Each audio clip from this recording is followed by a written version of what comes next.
What's up, YouTube? It's your boy Maurice, and I'm here with my beautiful wife, Coat Nasa. And as we get closer, financially speaking, to being able to take the next step in our long-term tiny house investment strategy, I guess you could call it, we just kind of wanted to talk about 3 ways to really make money with tiny houses. I feel like there's more awareness around tiny houses and what they are and how they're built and who lives in them and where they live in them at and all of these different things. But it seems like there's still not a whole lot of conversation happening around how to really make money with tiny houses, how to invest with tiny houses, what are some of the different business models that you can set up in order to make income off of tiny houses. So we kind of just wanted to dive into 3 of those. And towards the end of the video, we'll share with y'all what we are thinking for ourselves and what steps we've been taking to kind of go on and figure this thing out. Yeah. So nothing concrete yet, but these are kind of our plans. So we're kind of laying the groundwork, and we're probably still at least 6 months out from being able to really pull the trigger on any of this stuff. We like to go into investments and deals in general with cash and knowledge. Yes, or as close to cash as possible. I'm not going to say we'll never borrow money again, but we're definitely going to go into it cash heavy. And a little amount that we do borrow, we're going to treat it like, like we always say, bad debt and worse debt. And this is the bad. The investment debt is the bad debt. The credit card and personal consumer is the even worse. So we're going to treat it like bad debt and attack it and get rid of it as fast as possible.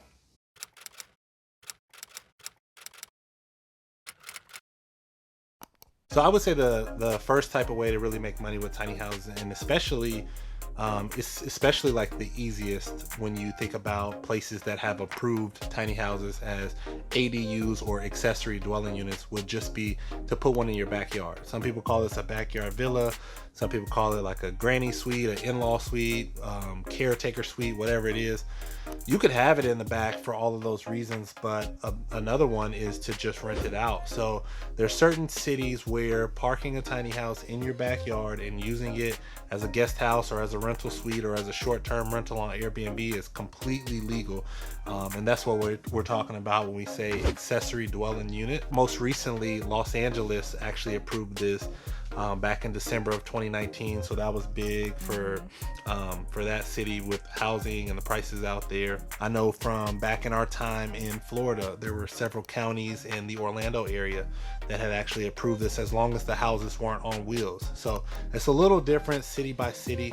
You really just have to really dig in and see, but this is more common than people might think. So Airbnb is actually something that we've had experience with, and with a backyard villa like he was just talking about, it would be quite easy to charge. $95 would be the bottom that we would charge anyway. Yeah, $95 a night will put you at around just about $35,000 for the year, which is a really good top line, even though, like she said, we'd have to pull out for cleaning if we were going to do that. Obviously there's going to be some work you have to do with the city planning department on the front end of it, just to make sure that everything is permitted.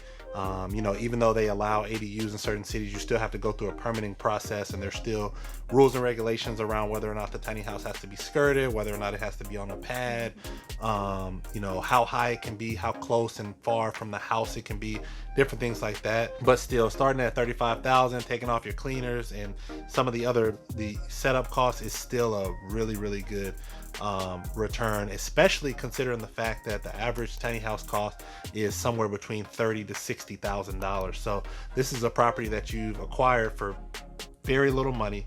You're probably able to pay it off within a relatively short amount of time. So once it is debt free, all of that money that you make off of it, renting it out month after month.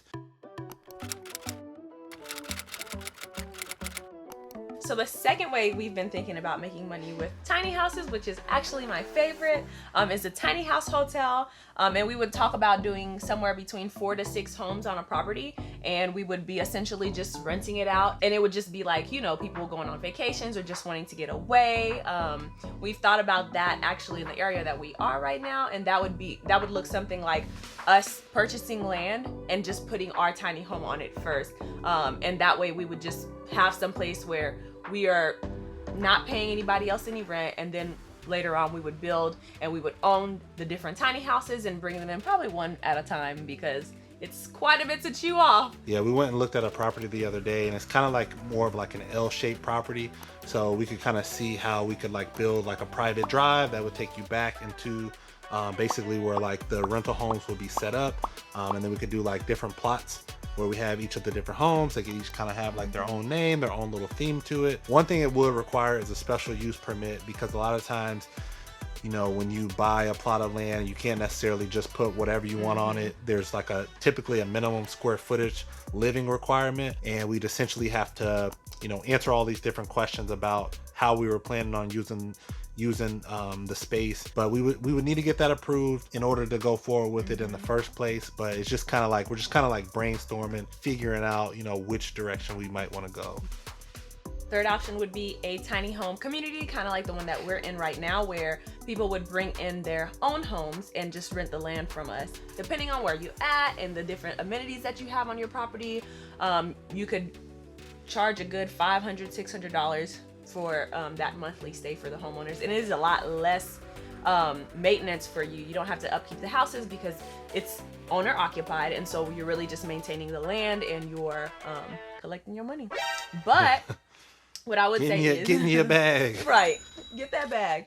No, I was just gonna say, I think it's a genius business model. I mean, when you think about traditional real estate, and not knocking traditional real estate, we're gonna probably end up there as well in the future. But you know, you also are responsible for the property. If the toilet clogs, well, maybe not just clog, not the clog, but if the toilet, like, you know, if something goes wrong in the house, yeah, if there's a leak. Or the AC goes out or something like that. Yeah, you got to come in and figure it out, or you got to hire somebody and bring somebody in to figure it out. Whereas when you just own a plot of land and you lay the infrastructure for the plumbing and the electrical and the water, you know, once that's done, you know, your tenants bring their own homes in, their own tiny homes in, and you know, that's their responsibility. So you have very little maintenance associated with that kind of model, which I really like that idea as well. Yeah. And for me, why I say that the second one is my favorite, because although the third one has the least amount of like maintenance that you have to do to it, I think that the second one is a lot more lucrative, and I think, you know, high risk, high reward. You have to kind of own a lot, and you got to put a larger investment up front, and you have to do more work for it, but it would essentially bring you in more money because you were charging like $100 a night, and depending on the area, you can charge even more if you have different amenities. Like we've even talked about, like if it is off of the lake, we could like buy a boat, and that could be a part of it. This is just ideas that are floating, but that could essentially bring in like well over $500 a month for each house. So we did the math, and I think it's like something over $200,000 a year for, I think, what was it, 4 or 5 houses that we were doing, or 6 houses? But basically, we've seen that model. There's something like that out near, it's in Utah, I believe. Mount Zion. I think so, yeah. National Park is where it's near, and they have like 4 properties there. And I mean, I think the key to it is really like an area that has heavy tourism, you know, where people are coming. And I think a lot of times when people think about tiny houses, they kind of think about like a getaway.